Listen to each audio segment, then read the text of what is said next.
Tonight, I wanted to speak to you folks about common Sasquatch behavior. This is not all encompassing, and a lot of the reasons and ideas and theories about what these creatures do, these are just theories. Like I said, I think they do many things for many reasons and not always the same. But there's a lot of things that happen over the years that are generally reported that people have said time and time again. People who aren't Bigfoot people, people who don't know each other, don't know anything about the subject, report a lot of these strange things. And I wanted to go over some of them today. Like I said, this isn't everything they do, and this isn't all their explanations, but here's some of the things that I think that you should know if you're going out in the woods, or some of the signs to looking for. Chances are some of you have probably seen these things or had these things happen to you. And I've also made separate video on a few of these subjects, and I'll leave a link to them in the description. So let's jump into it. The first thing I wanted to speak to you guys about is stick structures. I've seen these in the woods. You out in the woods and you're like, wow, these logs look like they're snapped off, or no human could move these, or there's no possible way, like logs pointing uphill as opposed to breaking downhill. You walk across a trail and you come back a few hours later, and now there's a log drug across the trail, or you see big structures or trees turned upside down or twisted. This is all very common. Sasquatch does this stuff for a number of reasons: signaling, border boundaries, boredom, shelters, hunting blinds, especially when you see twisted logs like this going across roads and broken trees. It's kind of a do not block, kind of a good entrance, exit kind of a point. It's saying it's like a territory marker. Look how strong I am. I can take a 3 or 4 inch log and twist it and break it down. Now, the twisting is very common as opposed to breaks you might find naturally. Now, one of the other things that's very common for Bigfoot to do is tree knocking. Tree knocking to me has a couple of main purposes. One, it's a signaling device. They do it to knock back and forth, kind of a location without being verbal. It's also considered to be a hunting behavior. They can knock back and forth on trees, let them know where their location is while they're hunting. And also, I've heard stories about Sasquatch knocking against trees and then putting their ears against trees to listen for animals living inside, like hollow trees, looking for raccoons and possums. So it's definitely a hunting communication behavior on the tree knocking.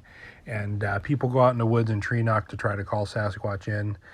I'm guilty of it. I don't always know that's a great idea. I think they know it's humans, and I think you might fool them once, or if it's a hunting behavior, or it might be a challenge, or if they are communicating and they hear a strange knock, they're going to know something's up. So it might actually be counterproductive to do that in the woods.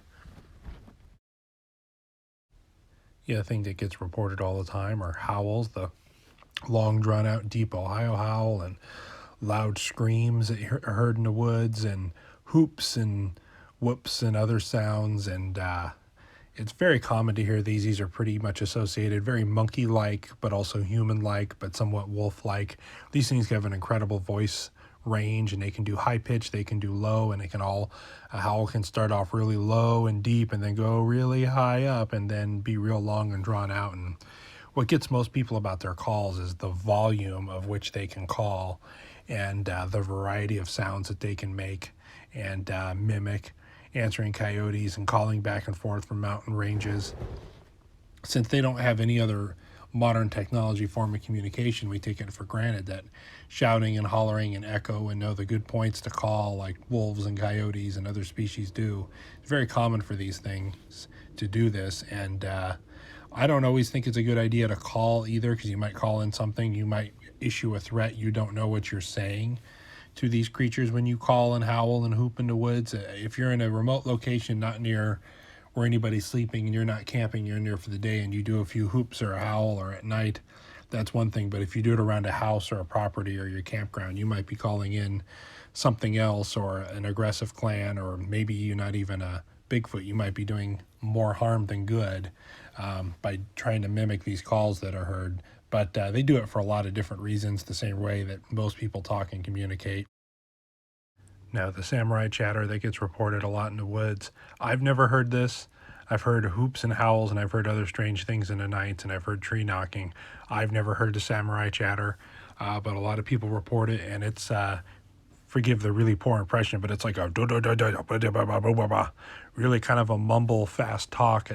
People say it sounds like they're talking Russian, or if you watch like an old samurai movie and they're very deep kind of fast talking cadence to their voice is reported a lot in the woods. And what I think this is just their version of language and talking, as opposed to a howl or whoops that are kind of like a hey there or what's up or where are you. I think this is them actually talking and discussing things. And it's quite eerie. If you go check out Ron Moorhead's Sierra Sounds, he's got one of the earliest versions of Samurai Chatter, and a lot of people have reported it, and going way back even before him. But very fascinating the way that they talk. And it's been analyzed, especially through the Sierra Sounds, that this is some form of language. It has the markers of language. Now, we don't know what they're saying, but it's been analyzed that they actually talk and has all the hallmarks and stuff of being communicative, not just sounds like cats meowing. It's actual language like humans have. Very fascinating. Sasquatch has been known to be a great mimic all sorts of sounds. There's even people who report Bigfoot's being on the edge of civilization, like copying train whistles or copying like the sounds of like the beep beep that a forklift or something backing up would make, that kind of stuff. One thing that's reported a lot is the 800-pound owl thing. Now, I experienced this when we were at the property in the Sierra expedition I did back in February, where my friend Pat stepped outside and he heard this really deep hooing, and I'm like, did it sound like it was? He said it sounded like the biggest owl he had ever heard. And we went out there was stuff crunching around and eye shine. We did a whole video on it, but for me it was a signal. I think it was the Sasquatch was really close to the house, like 10-15 feet from the house, hiding behind a giant tree. And I think he was a signal to the other ones, well, back off, the humans are coming outside. I think they were watching us through the windows and just kind of curious to what's going on. So I think they can do it as kind of a signal, as kind of a way not to alert other animals. I think they do it out of boredom. There's also stories about people calling their dogs where they're not home, or their wife's not home and they hear their wife's voice calling them, or their dogs aren't there but they hear their voice calling their dog into the woods. Really creepy stuff, like guy goes to the backyard and he hears somebody call his dog in his voice, or his wife's voice, or they mimic dogs barking to try to lure people into the woods. And very creepy stuff. There's lots of stories about that. So they're really good mimics. They do it to lure. They do it, I think, even just to kind of mess with people sometimes, and for signaling each other. So it's pretty neat, some of the stuff that they can make, but also very scary at the same time. If they can mimic your wife's voice or your voice calling one or the other outside, that's scary. One thing that's very common, and I've experienced this in the past, is they'll tap on the side of a house or thump on the side of the house or scratch the side of the house or throw a shoulder into it sometimes and shake the whole building. It's pretty much because they know you're in there. And it's not so much to lure you out. I think it's just kind of a you're not welcome here, scare you, let you know they're there. I think there's a certain amount of curiosity and boredom. I think it's a lot of times a younger, more juvenile male screwing around, or if it's an older clan or an older male, maybe it's a dominance territory thing, and just, let's go throw birdseed and nuts at squirrels. I mean, it's kind of their idea of entertainment. Let's go wake up the humans and see what they do. So I think this is very common. Lots of people report this. I mean, it can be quite frightening because you don't know what they want or what they're after, or if it's intimidation, or if you have a dog or whatever they're trying to do, you don't know what they want. You can kind of interpret it sometimes, but tapping on the house, banging on the house, scratching, climbing on roofs, that kind of stuff gets reported. Moving stuff around outside, even gifting where they leave things outside your front door. That's very common. You leave some bird seed out and it's gone, something you didn't even tend for them, but there's, little mice left on your front door or something like that. That's very common. So they like to associate with houses and homes. If you want to keep them out of your home, the best thing you can do is set up cheap trail cameras, because they have very bright IR lenses and they see the IR, is one of the theories, and put motion sensor lights out there. Keep some dogs around, and generally they tend to leave the actual house alone.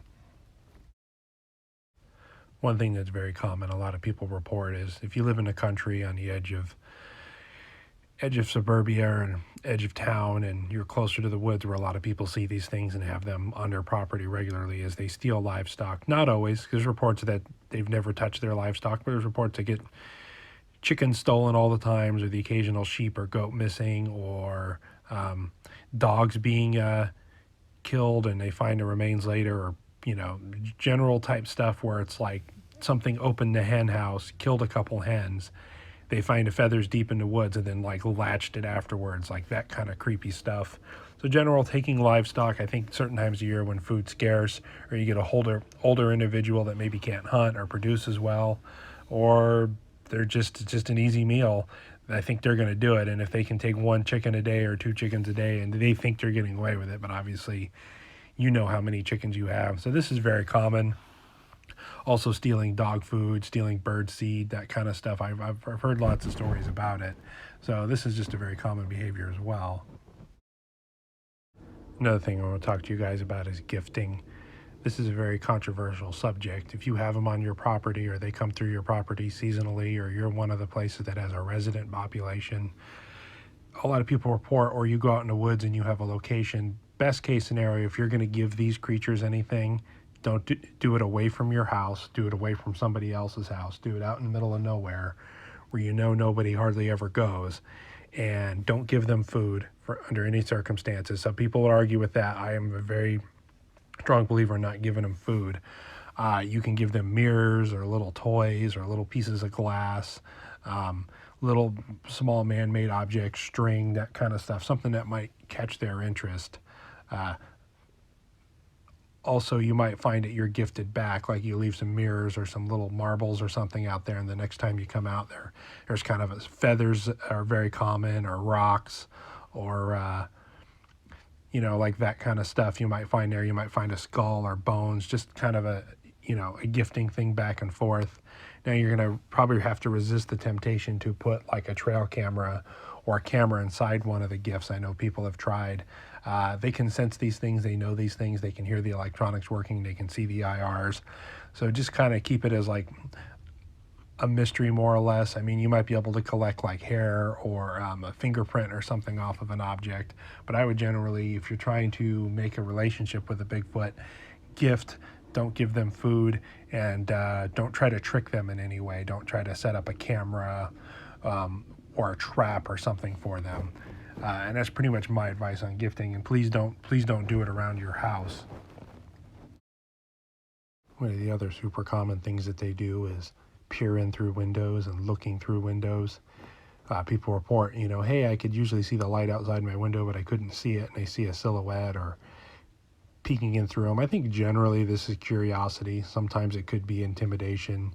You hear real creepy stuff about Bigfoot staring at women and children and stuff like that. And I think a lot of it is more or less a fascination or a curiosity, because if something's 7, 8, 9, 10 foot tall, even human size, they could smash a window and they could be in there real quick. So I think when they're just watching, that's all it is. It's just watching. It's just a curiosity. They don't have television in the woods. They don't have radio or the internet. We are their entertainment a lot of times, as frightening as it may be.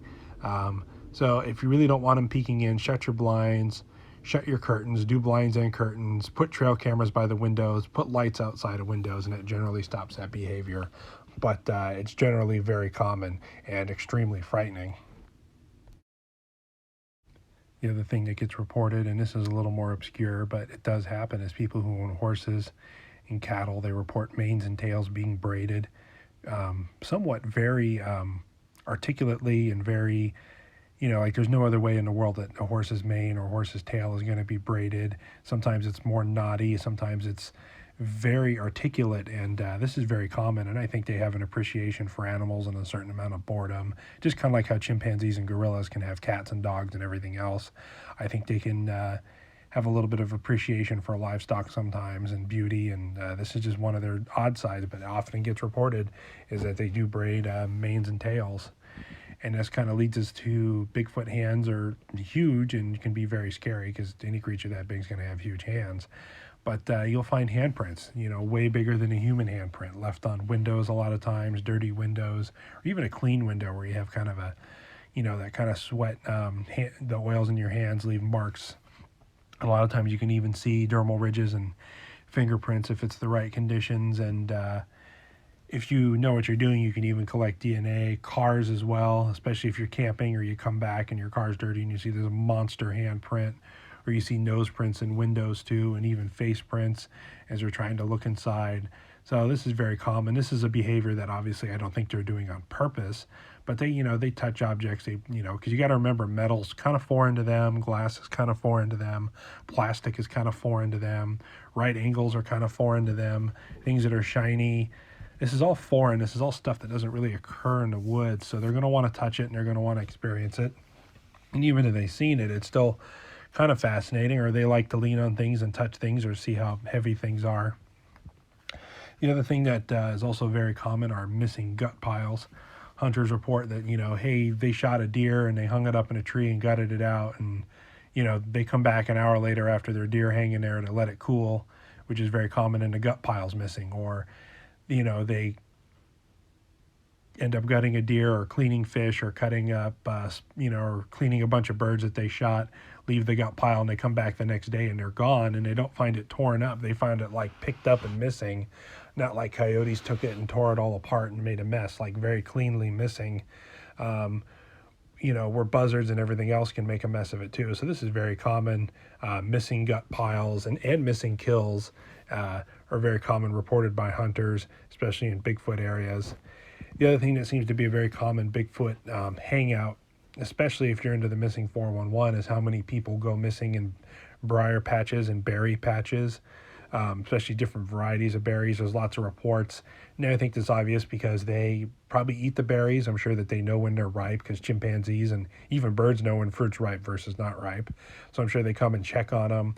I'm sure they like to hang out there. They probably keep their young nearby. It's a food source. Also, other game and other things come and eat the fruit, so they probably also eat the game that eats the fruit. So berry patches are a place to look out for. Very common for them to hang out there.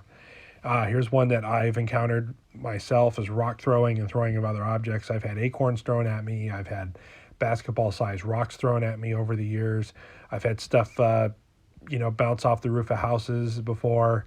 Very common. This is primate behavior. Humans do it. Chimpanzees do it. Gorillas do it. It's kind of a way to keep distance. Like, they don't have firearms or bows and arrows that we know of. So this is kind of a way for them to do kind of a standoff type behavior, and keep their distance, drive you off, annoy you, keep you up.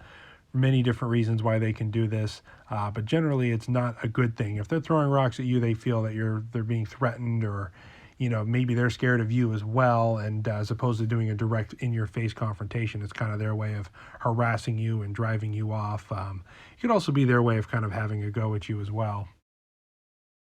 So these are just some of the more common things that Bigfoot does. This is not everything they do. There's lots of other behaviors. I'm probably going to look back on this video and go, oh, I forgot to add something.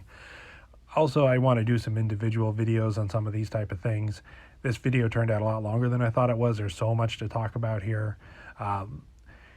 If you think this is fascinating, you should go check out. There's so much field work and good stuff online, and so many good books out there.